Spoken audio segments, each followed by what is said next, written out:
Nilagang isda ang pagkain ngayon ni Gong Pagong. Kain ka lang dyan, Gong.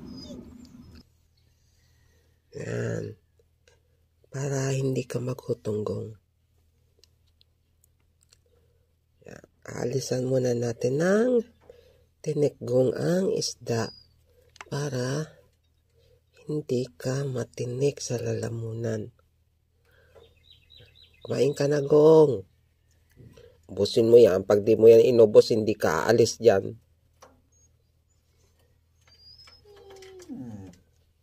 Ubusin mo yung isda. Ayan. Ang arte-arte mo na, Gong Pagong, ha. Ayaw mo na ng bulate. Gusto mo nilagang isda. Umayos ka.